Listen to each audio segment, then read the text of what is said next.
Hi, welcome at my channel. I'm Lucky Bastard and today I will be playing now or never. That's a question. No, that's not really a question in this game. But I will not do a full playthrough probably because it might last a while.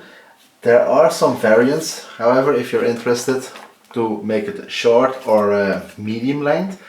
And actually this will be the first time that I don't play a variant. So I have played short, medium, and this time I will play the long version, which I might regret soon or later maybe, because it takes a while to play it with 5 rounds, but now I will play the full 6 rounds. But not all of it I will show to you. Probably I will just start off, and then after maybe a full round I will turn off the camera and continue playing, and maybe I will come back to you at a later point. I will not explain the rules to start here. I will just do some startup stuff. And there are some things different because this is actually the last chapter that I'm playing. So if you don't want spoilers at all, then you shouldn't be watching this.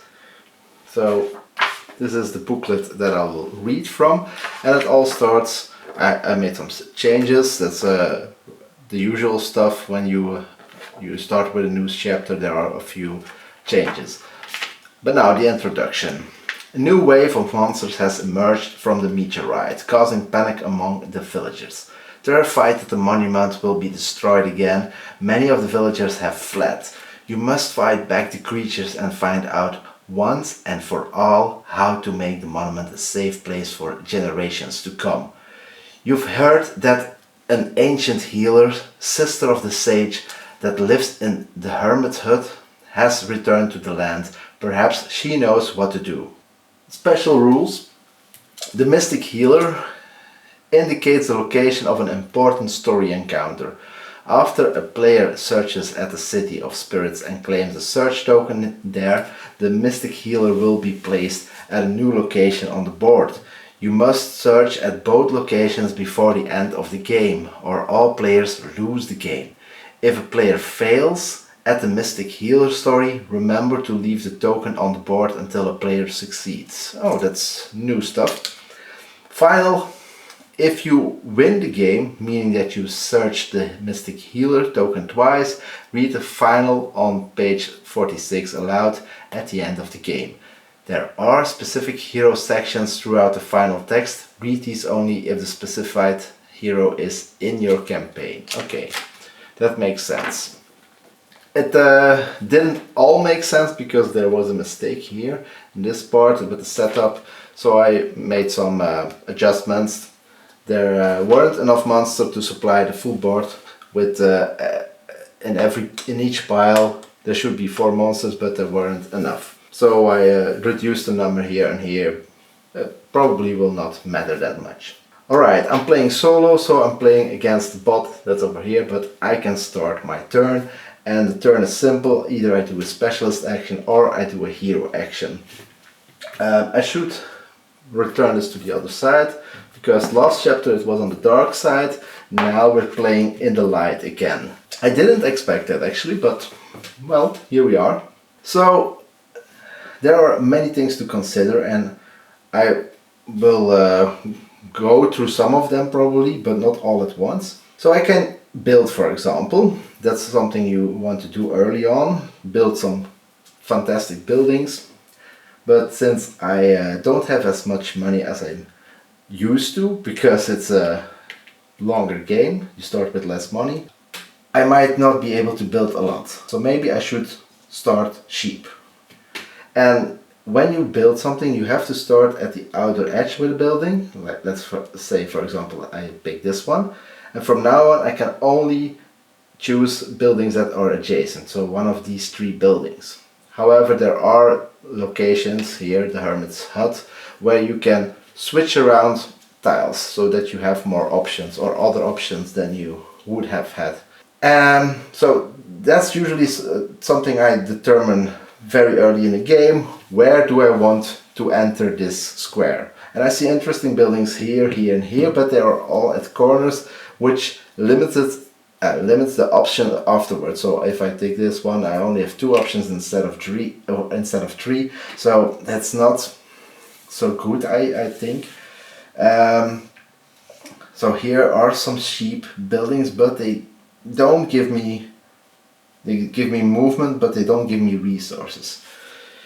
Maybe before I determine that, I should pick my cards. I forgot to do that, so I should take 4 standard, how are they called again?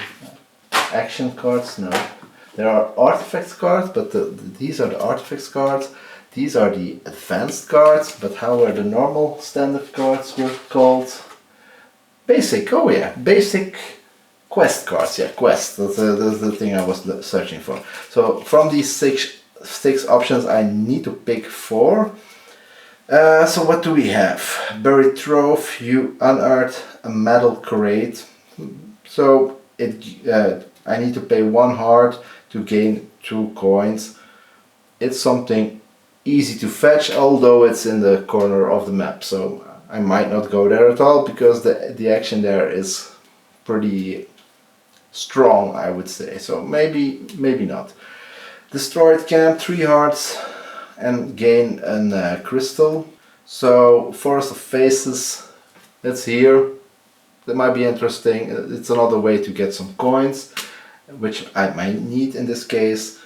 Snail caves, 2 snail caves. Well, it doesn't help me because once you go to a place you can only do 1 quest, so I have to go there twice if I want to complete both of them. This one doesn't cost me something, this costs me hearts, but this gains me something, so that's interesting. And then the artifact cards are the most interesting ones, but because they give you a special ability. And this one I like. 1 mana for 1 book. And you need the books to complete the big quests for a lot of points. These are only 1 point, this one is 8 points. Well, you have to accomplish something always, so have at least 4 villagers that produce tools. Well, we're not there yet. I need to put some villagers on the board as well. That may help with taking this decision. So these are the villagers.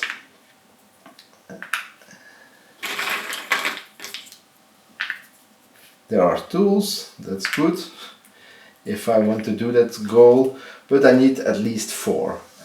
It's hard, nearly impossible to force something like that.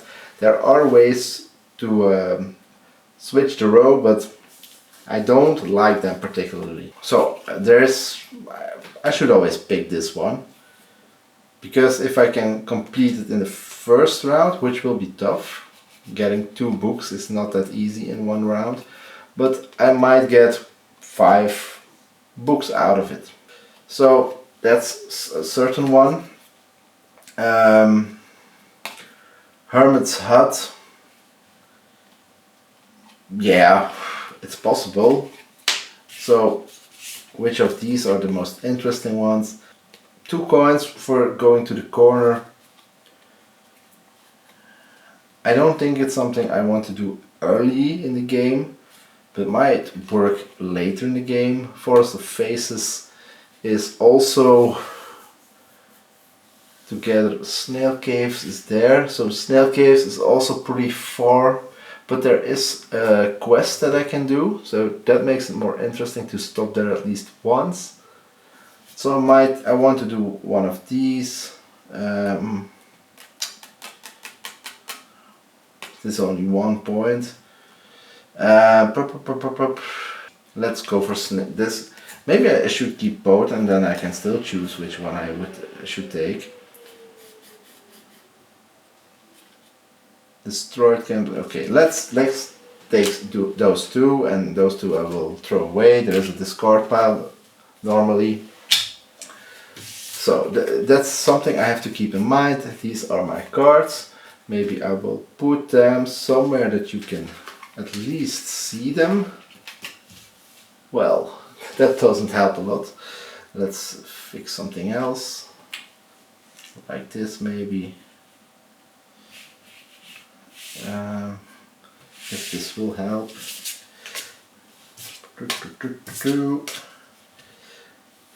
Yeah, that will help, perhaps, so you can follow along a little bit easier. Alright, same question remains, what to do here. And I really would love to start over there for the hearts, because I have 2 cards that need hearts. But something else that might be interesting is getting something with books. So these 2 are also interesting because they're next to each other, they're sheep, and they both give me a book, so I can get 5 books for the rest of the game, perhaps. But this might still be tricky, because if I want to build, I need someone who can build. And at the moment I have only 1 person, and there aren't any available at the market right now, if I can call it a market. So they might appear, but who will say?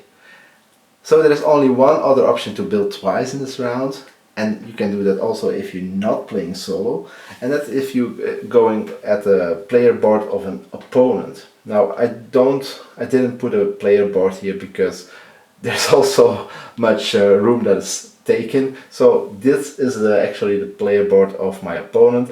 The only thing that's important are his, how are they called? Experts? Specialists, yes. So he has 2 specialists, just like me, to start with. And he will maybe use, he will always use the most left one, if he uses one. So I might not get a chance to build with his guy unless that's the first action that I take. So there are options. I can make certain that I will be able to build twice. But the next question is this a good idea? Do I need an extra movement? Do I need just a book? If I want to complete that one, yes. Then is the next question also, how should I get there? Forest of Faces. I can walk 3 times. I can put this one for 2 steps, orthogonally, 3 steps, 4 steps. So like 2 steps there, and then 3 steps over there, or it's only 2. And then I have 4 steps left for something else, for example. Yeah, I like to plan ahead, so I didn't do anything yet, but it's important that you know a little bit what you're gonna do. There might be some surprises, certainly when you do those quests. You might run out of hearts or something like that.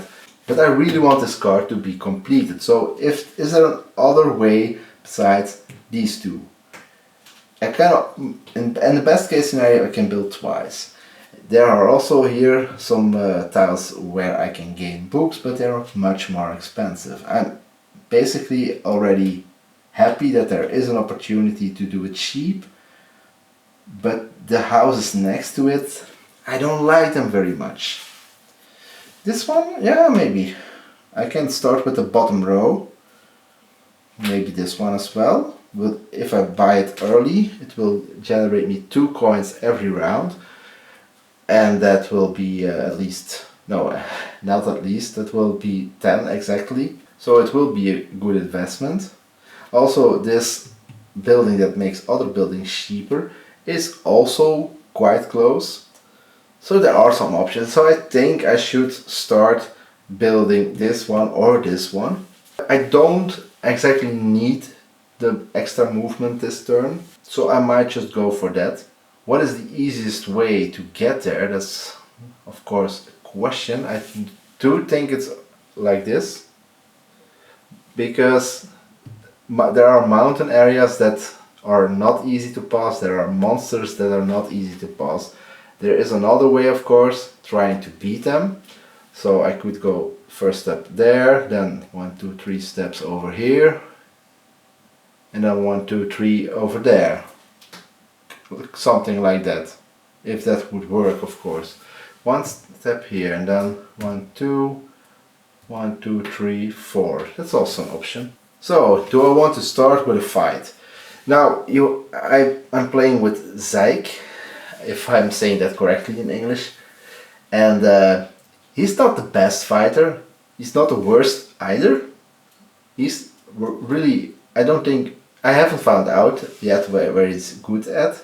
He's good at avoiding mountains is or damage. Taking damage is we have some. If we have some experience, we can avoid taking damage from mountains or from searching actions or story actions. But he's not really a great fighter, I would say. But this is a level 1 monster. It only has 2 attacks, so I can take some damage before I'm done. It only has 7 hearts, and if I'm lucky and I don't roll 4, but 1, 2 or 3, then I do each time at least 3 damage. So there are some options. I could start fighting, it will give me some experience. I can also start questing. I like the story, so that's what I usually do. Yeah, maybe we should do that. Let's start with a fight. I don't think I ever did that, so let's do that. Go 2. So this is the monster I'm trying to beat. I will use this card for that. I put it over here. And I usually use this token. I don't think the rules tell exactly what you should use, but I will try this one. And now you can see how much bad luck I usually have. Let's zoom in a little bit. Maybe that's a little bit too much. Like this. Now you see everything you need to know. So I will roll this 4-sided die. And let's start. 1. Okay, that's good. So 1, I do 3 damage, but if I will spend 1 mana, I can do 2 additional damages. I will spend this mana. So I will do 5 damage, which means I'm almost certain he will die next turn, unless I roll 4. But I take damage as well. He does 2 damage. So let's go. And now I roll again.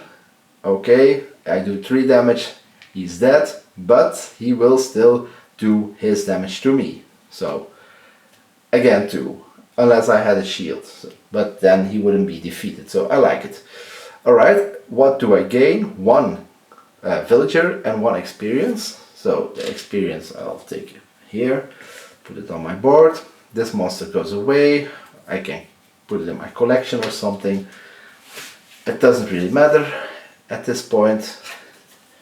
And because we are playing chapter 6, there's now a different monster. Normally that's not the case. They're all the same in one stack. But now we're playing something different. So I can pick one of the villagers. The most valuable one is the one with the crystal. Because... oh, wait a second.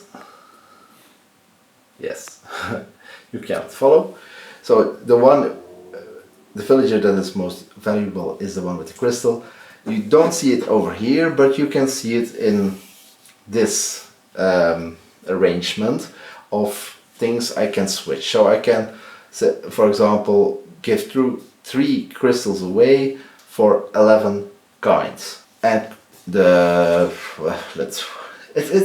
I don't particularly like this conversion table because there are sometimes more options than you think, and you have to calculate actually what is the most beneficial one. Certainly at the end of the game it really matters, or maybe during the game as well. So I will not spend too much time calculating this time. I will probably take this villager. I don't see a reason why not. Maybe because of my quest where I need to collect 4 villagers that produce tools, but they are the second most easy to get, fortunately. So I will take this fish folk woman, I guess, and I can put it immediately on my board if only I had a house where she could live. And that's not the case, so I have to wait with that. I will put her over here. At the moment she lives in my lake, I guess. So that's my reward. That's my turn. That's everything you need to do during a turn, and then my opponent will do something. The bot recruits the leftmost available specialist and exhausts the specialist. Okay, this one, and he will exhaust it like that. So I already forgot that I yeah, I wanted to build 2 buildings. Actually, that was the first thing I should have done. So let's make up for that. I will try. I will use this guy to build. So I have to pay him 5. Normally, you pay your opponent 3 of the 5 money, but now I have to pay 5 for that, and I will have to pay the building cost. So 6 in total. So I will. This is 5. This is 1. Right. And now I have started in the corner, which I don't like, but well, it is what it is. And let's see where we want to start building. I think in the middle, usually, and I'll get 1, what is it, shell? Okay, it's 1 shell. I thought it had some different name. Anyhow, that was my turn, so this time I didn't chose the hero action, I chose the specialist action, but I used his specialist, so my specialist didn't do anything yet. Maybe that will change. The bot claims the search token closest to your hero. Well, that will be this one. So he will just take that, so it's 1 less opportunity for me to hear a story. I'm always sad when that happens. Then it's my turn again. At the moment I'm not really scared he will take this one away. So what are the best options that I have? Probably move 3 over there, or 1, 2, 3, 4. There's also an option. I think that's the best option actually. 1, 2, 3, 4. Right? And now I will get a story. Right? So I will take this search token for the moment here with me, and I will take the booklet. And the rules say that if you read a story when you're playing solo, you can even read the results, but I don't particularly like to do that. What I maybe do like to do is read the bonus. Well, you will see. So right now I'm at point F, so I will read story F, but I have to look up the right person. This is Halia, and this is Psych. So, a man with a goatee and a long coat has set up a stall at the side of the road. An interested crowd surrounds him, staring at his wares. Care to purchase a rare singing stone? He asks you. You look at the stones skeptically. Are these real singing stones? Of course, let me demonstrate. The singing stones are clearly just a man himself singing, but throwing his voice in an unskilled form of ventriloquy. A. Shut down his scam, skill 5. Or, continue on next page, help him improve his scam, skill 7. Whew. This is, again, as usual, an ethical dilemma. I could pay for skill 7. I have enough hearts, so that's not a problem. Yeah, but it will cost me reputation. I will stop his scam, okay? So I will not help him improve. See here, the reward would be minus reputation. 7 coins though, I would like that, but now it's something else. So I have to roll first now. So I need to get 5 skill at least. 2, 1, 2, 3, 4, 5. And now I could spend 2 more, but when I'm playing solo, yeah, you can know the reward. So I will first wait for that. I'm a geomancer and I can tell you these are plain rocks, not singing stones at all. If you want the real thing, purchase one from an authentic geomancer in the West. Thanks a lot, buddy, says the man as the crowd dissipates. I had a good thing going here. You didn't have to ruin it. I could have cut you in.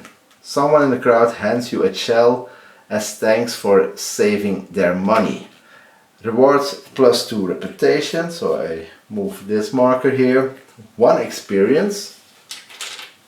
And that's the bonus now.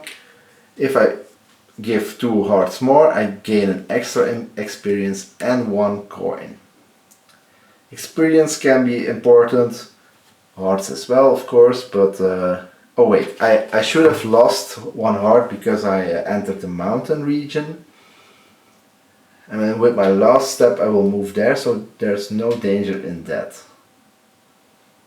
And I have too few hearts to do that anyway, so tricky. But I could lose 2 hearts. And then I'm almost at 0, then I have to use her or maybe his guy. Well, if I can pay for that of course.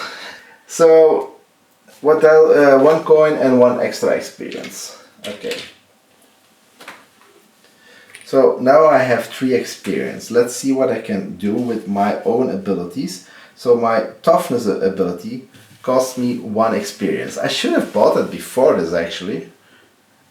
Well, my Earth Slam ability is 2 experience. So that makes me a better fighter. This makes me tougher when traveling, and if I build one of these, I can build a second one, and after that, oh, this is the second one, and after that I can build the third one. No, this is the other way around. I have to look at the number of dots here. So these are at the same level, so I can choose between those. That doesn't really matter which one I do first. Alright, like this. So I can wait with that. I don't need to spend my experience yet, but it's an option. And this I can keep now. It's not always the case. If you gain a villager, then you usually have to get rid of it. And this will generate me 1 coin each round. So, that was my turn. My opponent, what will he do? The bot exhausts your leftmost specialist.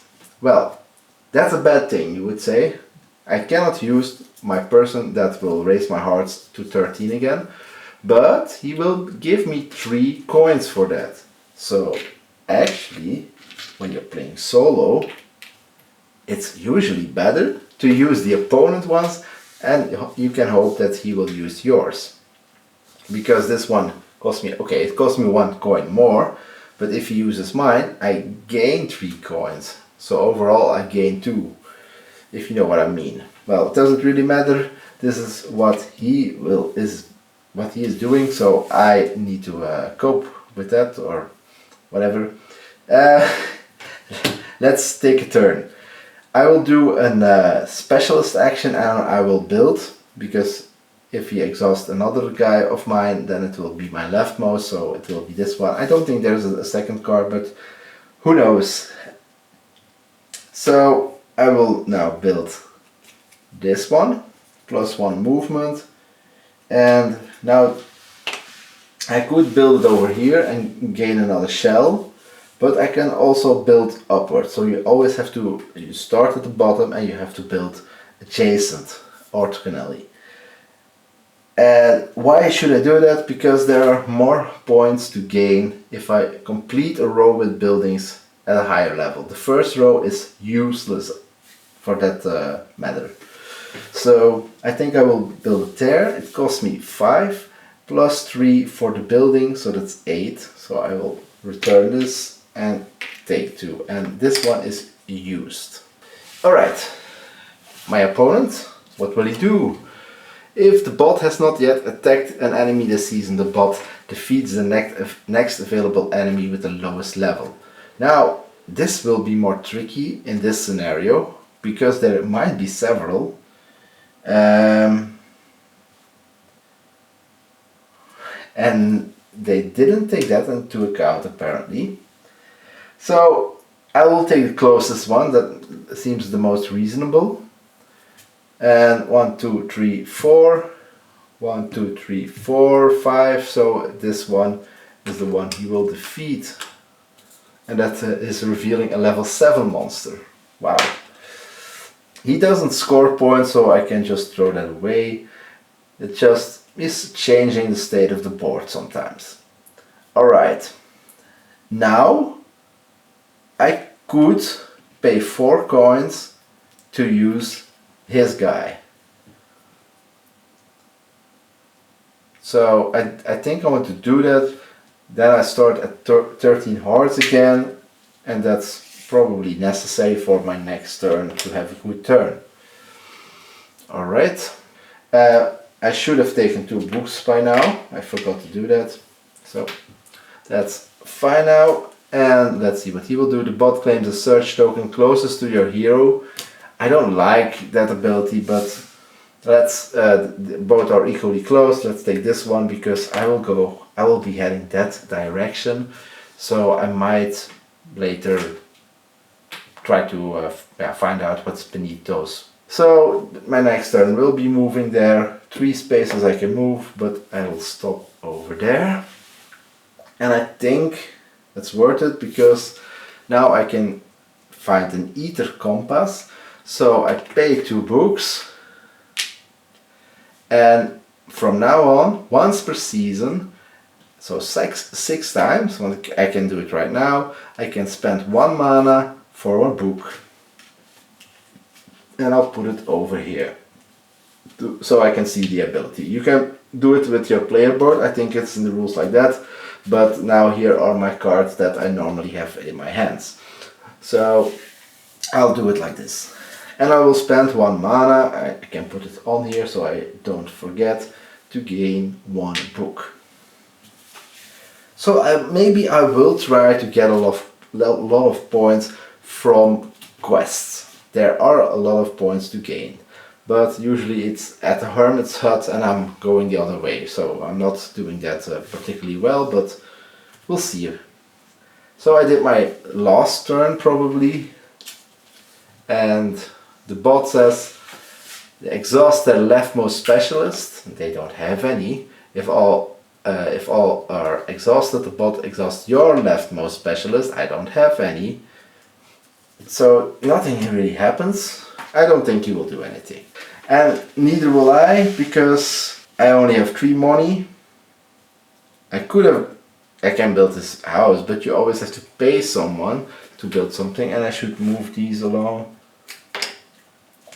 And there's also something, the solo rules don't tell me how I should do this stuff. But basically I always move them to the left, fill the holes, because he will always pick the most left one, and same here, he will take the bottom ones, so I always move them down. Maybe I should do the same thing here. Once he uses something, maybe I should move it, but there are no rules about that, so it's a vague solo mode. Anyhow, now since we both passed, basically we go to the oh no, those are the anytime actions. We go to, and I should take here, the prediction phase. So first step, well, first I should point out where she's gonna live. And the problem might be that she will not be able to move somewhere else. So let's put her over here. At this point I don't know yet what's smart. But the first step now from the production phase. Collect produced goods. My buildings don't produce anything, sadly. But my person will. So I will gain 1 crystal. Alright. So that's that. And now, what will I do next? Refresh, spend mana, there's this mana. Oh, wait a second. I didn't do my special ability. I have a special ability Foresight. I can spend 1 mana to draw a quest card. And I should have done that. So let's draw one of the artifacts. Undergarden. So I can pay 1 mana to gain 5. You may not have more than your maximum mana. Any extra is lost. Okay, so you can basically refresh your mana by giving 1 mana. Well, that is also interesting, and I should complete that in the Undergarden, where I can trade experience for more quest cards and money. Maybe I want to go there, so that's interesting. Anyhow, now I refresh my mana. Then I will reset my hero's action like this. I will move the season marker, season 2, flip all, or I skipped one, flip all specialists face up. Yep, like this. And begin the next round. Do not refresh your hearts. I need to refresh my hearts by myself, by paying for it. And now, this is new to me, and that's what I feared for. Now it's the second round, and I only have hearts, I barely have money, and I barely have resources. Normally when you skip a few rounds, you make it a short game or a medium game, you have already a few people that you can put in your houses, you have more money, so you can quickly start to gain traction. And here it will become slower, but I don't know how to get money. Besides here maybe there are options, of course, but I'm not used to that. Anyhow, I played one round. I think I should close it right here, play along myself, and soon then within a few hours maybe I will go to the last phase of the game, and then maybe I will return to you.